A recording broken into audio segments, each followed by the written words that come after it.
Hi aspirants, present మనము previous టెట్లలో వచ్చిన Telugu methodology బిట్స్ని discuss చేస్తున్నాం.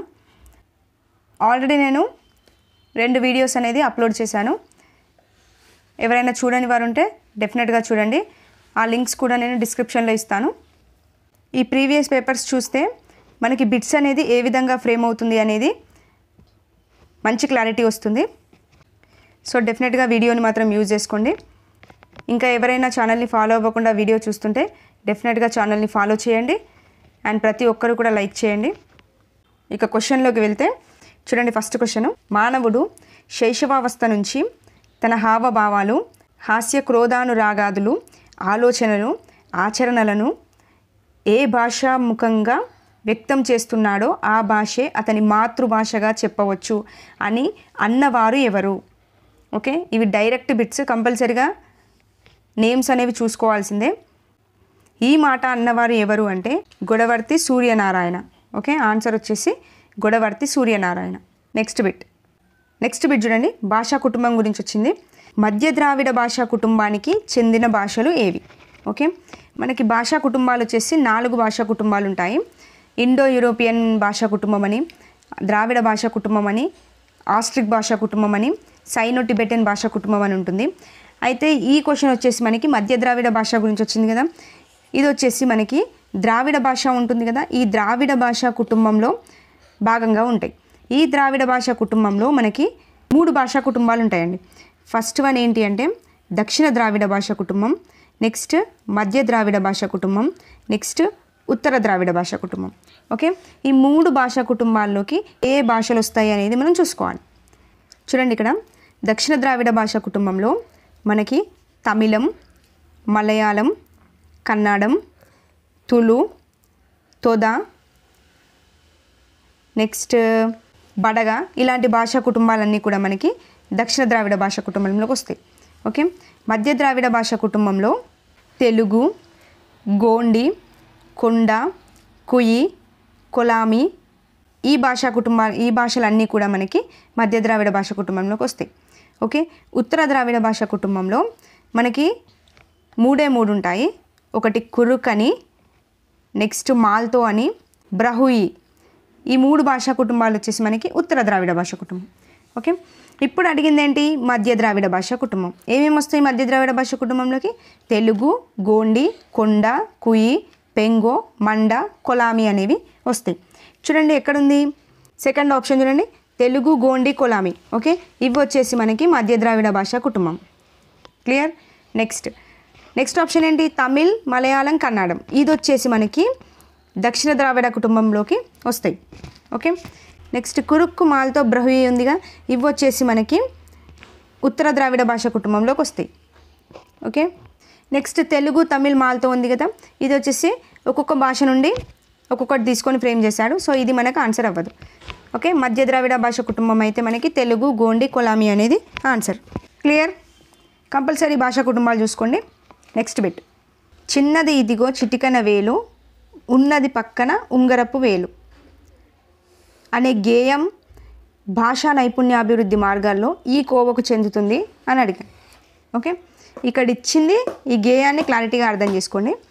ఆప్షన్స్ వచ్చేసి కథా గేయం, నెక్స్ట్ నాటకీకరణం, నెక్స్ట్ ఉక్త రచన, నెక్స్ట్ అభినయ గేయం. ఓకే, చూడండి దీని ఆన్సర్ వచ్చేసి అభినయ గేయం. ఎందుకు అంటే ఇప్పుడు ఇది వేలు గురించి సాంగ్. ఓకే,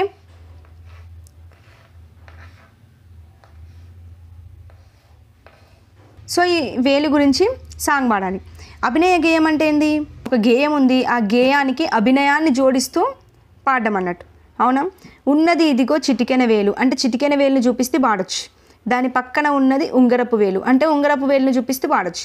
అంటే అభినయం చేస్తుంది ఈ పాటని, ఈ గేయాన్ని పాడొచ్చు కదా, అందుకే ఇది అభినయ గేయం కిందికి వస్తుంది. ఓకే, మరి కథా గేయం ఎందుకు కాదు అంటే కథ రూపంలో ఉన్నదాన్ని గేయంగా చెప్పాలి. ఇది కథ రూపంలో ఏమన్నా ఉందా? లేదు కదా, గేయం రూపంలోనే ఉంది కదా. సో మనకి ఇది ఆన్సర్ అవ్వదు. నెక్స్ట్ నాటకీకరణం అంటే నాటకాలు చేయాలంటే ఫస్ట్ ఇది మొత్తం కూడా సంభాషణ రూపంలో ఉండాలి. సంభాషణ రూపంలో ఉంటే దానికి అభినయం చేస్తూ నాటకం రూపంలో ప్రదర్శించాల్సి ఉంటుంది. సో ఇది మనకు ఉందే గేయం రూపంలో, సంభాషణ రూపంలో అయితే లేదు కదా. సో నాటకీకరణం కిందికి రాదు. నెక్స్ట్ ఉక్త రచన. వక్తృత్వం అండి, అంటే మాట్లాడడం అన్నట్టు. ఉక్తరచన అంటే మాట్లాడడం అన్నట్టు. అంటే ఏదైనా ఒక అంశంపై కనీసం 2 నుండి 3 నిమిషాల పాటు ఎటువంటి తడబాటు లేకుండా సొంత మాటల్లో మాట్లాడితే దాన్ని ఉక్తరచన అని పిలుస్తారు.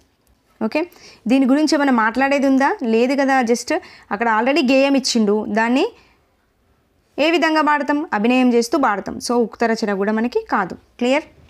I hope you understand. Clear? Next bit. ఎప్ఎప్ గురించి వచ్చింది.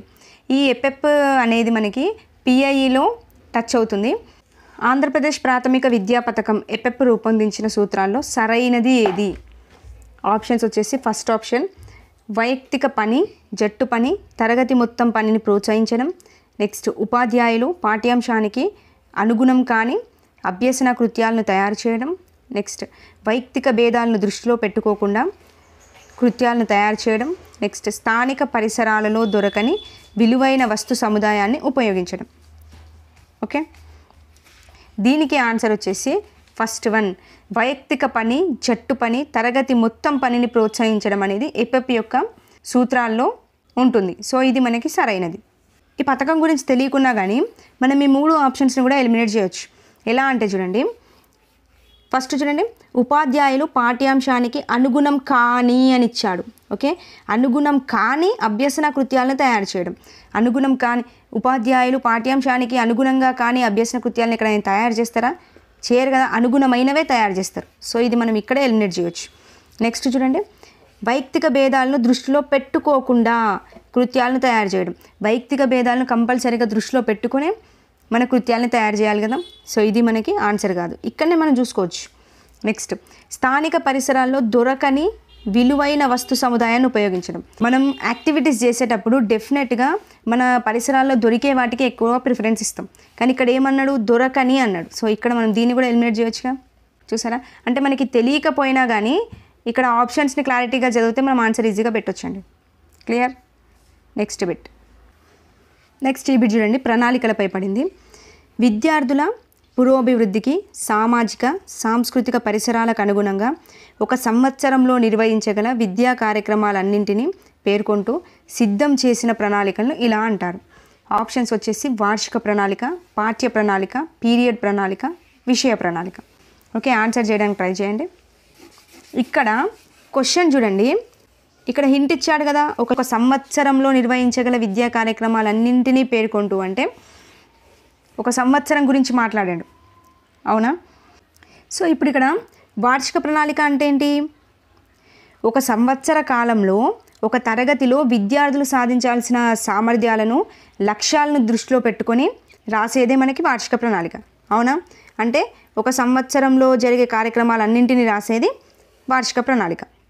ఓకే, నెక్స్ట్ ఏంటి? పాఠ్య ప్రణాళిక. పాఠ్య ప్రణాళికని మనం ఏమని పిలుస్తాం? యూనిట్ ప్లాన్ అంటాం. అవునా? ఇది ఎప్పుడు రాసుకుంటాం? ఒక పాఠం ఉంది, ఆ పాఠం మొత్తాన్ని బోధించడానికి ఎన్ని పీరియడ్లు అవసరం అవుతాయో అన్నింటినీ దృష్టిలో పెట్టుకొని రాసేదే మనకి యూనిట్ ప్రణాళిక. అవునా? Next period plan. Period plan అంటే అందరికీ తెలిసింది. ఒక పీరియడ్లో ఒక నిర్ణీత పాఠ్యాంశాన్ని బోధించడానికి తయారు చేసుకుంటాం మనం ఈ పీరియడ్ ప్లాన్. అవునా? నెక్స్ట్ విషయ ప్రణాళిక. విషయ ప్రణాళికలను ఎవరు తయారు చేస్తారు? అంటే ఏంటి విషయ ప్రణాళిక అంటే? సిలబస్. దీన్ని ఎవరు తయారు చేస్తారు? కేంద్రంలో అయితే ఎన్సీఆర్టీ తయారు చేస్తుంది, రాష్ట్రంలో అయితే మనకి ఎస్సీఆర్టీ తయారు చేస్తుంది. అవునా? ఎస్. ఇప్పుడు వీటిని బట్టి చూస్తే మన క్వశ్చన్ ఏమిచ్చిండు? ఒక సంవత్సర కాలంలో నిర్వహించగల విద్యా కార్యక్రమాలన్నింటినీ పేర్కొంటూ అన్నాడు. అంటే ఒక సంవత్సరానికి రాసుకునేది ఏంటి? వార్షిక ప్రణాళిక. సో ఆన్సర్ అనేది వార్షిక ప్రణాళిక. Okay, clear? ప్రణాళికలన్నీ కూడా క్లారిటీగా చూసుకోండి. I hope you understand. Next bit. పద్య భావం ఆధారంగా విద్యార్థులు కథ వ్రాయడం అనేది ఏ సామర్థ్యం? ఆప్షన్స్ వచ్చేసి భాషణ సామర్థ్యం, పఠన సామర్థ్యం, పదజాల సామర్థ్యం, సృజనాత్మక సామర్థ్యం. ఓకే, ఆన్సర్ చేయడానికి ట్రై చేయండి. చూడండి, ఆన్సర్ వచ్చేసి మనకి సృజనాత్మక సామర్థ్యం అవుతుంది. ఎందుకు అంటే పద్యం యొక్క భావం అనేది ఇచ్చిండు. ఓకే, ఆ భావాన్ని ఆధారంగా చేసుకొని విద్యార్థులు ఒక కథను రాయాలి అన్నప్పుడు పిల్లవాడు ఏం చేస్తాడు? ఆ భావాన్ని క్లారిటీగా అర్థం చేసుకొని వానికి ఉన్న క్రియేటివిటీతో ఒక కథను రాస్తాడు. అంతే కదా, వానికి ఉన్న క్రియేటివిటీని అంతా బయటికి తీసి కథను రాయడం జరుగుతుంది. సో అంటే ఇక్కడ పిల్లవాడు యూజ్ చేసేది ఏంటి? సృజనాత్మకత. సో సృజనాత్మక సామర్థ్యం అనేది అవుతుంది. భాషణ సామర్థ్యం అయితే కాదు. ఎందుకు కాదు భాషణ సామర్థ్యం అంటే, ఇక్కడ పిల్లవాడు భావం ఆధారంగా కథను రాస్తున్నాడు అంటే మనకి లేఖన సామర్థ్యం పెంపొందుతుంది కానీ భాషణ సామర్థ్యం అయితే పెంపొందదు కదా. సో ఆన్సర్ అవ్వదు. నెక్స్ట్ పఠన సామర్థ్యం అంటే ఏంది? చదవడం. ఇక్కడ పిల్లవాడు ఏమైనా చదివినట్టు కనబడుతుందా? లేదు కదా. సో కాదు. పదజాల సామర్థ్యం అంటే ఏమైనా పదాలను చదువుతూ రాస్తున్నాడా? లేదు కదా. సో మనకు పదజాల సామర్థ్యం కూడా కాదు. క్లియర్? ఆన్సర్ వచ్చేసి సృజనాత్మక సామర్థ్యం. నెక్స్ట్ బిట్, ఇది కూడా పిఐ నుంచి పడింది చూడండి. మాతృభాషలోనే విద్యా బోధన జరగాలి అని సూచించిన వాడిని సరైన సంవత్సరాలలో జతపరచండి. Okay, Radhakrishnan commission, Mudaliar commission, భారత జాతీయ సమైక్యతా సమితి, కొఠారి కమిషన్. ఓకే, ఇయర్స్ ఇచ్చాడు, ఆన్సర్ చేయడానికి ట్రై చేయండి. రైట్. రాధాకృష్ణ కమిషన్ ఎప్పుడు వచ్చింది మనకి? 1948లో వచ్చింది. అవునా? దీన్నే విశ్వవిద్యాలయాల కమిషన్ అని కూడా అంటారు కదా. నెక్స్ట్ మొదలియార్ కమిషన్ అంటే సెకండరీ విద్యా కమిషన్. ఎప్పుడు వచ్చింది మనకి సెకండరీ విద్యా కమిషన్? 1952లో వచ్చింది. అవునా? నెక్స్ట్ భారత జాతీయ సమైక్యతా సమితి ఎప్పుడు వచ్చింది మనకి? 1962లో వచ్చింది. కొఠారి కమిషన్ అందరికీ తెలిసిందే. ఎప్పుడు వచ్చింది కొఠారి కమిషన్? 1964లో వచ్చింది. సో ఆప్షన్స్ చూడండి, 1కి 3, 2కి 4, 3కి 2, డీకి 2, 3, 4, 1, 2. 3, 4, 1, 2 ఎక్కడుంది? ఇది. సో మనకు 4th ఆప్షన్ అనేది ఆన్సర్. క్లియర్? నెక్స్ట్ బిట్, ఇది చూడండి, క్షుణ్ణ పఠనం గురించి. క్షుణ్ణ పఠనం ఇది ఒక కావ్యాన్ని కానీ వ్యాసాన్ని కానీ అమూలాగ్రంగా ప్రతి శబ్దం మీద అర్థం మీద పరిపూర్ణంగా దృష్టి సారించి విశేషంగా పఠించడం అన్నవారు ఎవరు? ఈ మాట అన్నది మనకి Gudavarthi Suryanarayana. Okay, so answer వచ్చేసి గుడవర్తి సూర్యనారాయణ, గుర్తుపెట్టుకోండి. నెక్స్ట్ బిట్, ఇది డైరెక్ట్ బిట్. మనకి కృత్యాధార పద్ధతిని మన భారతదేశంలో మొట్టమొదటిసారిగా ప్రస్తావించింది ఎవరు?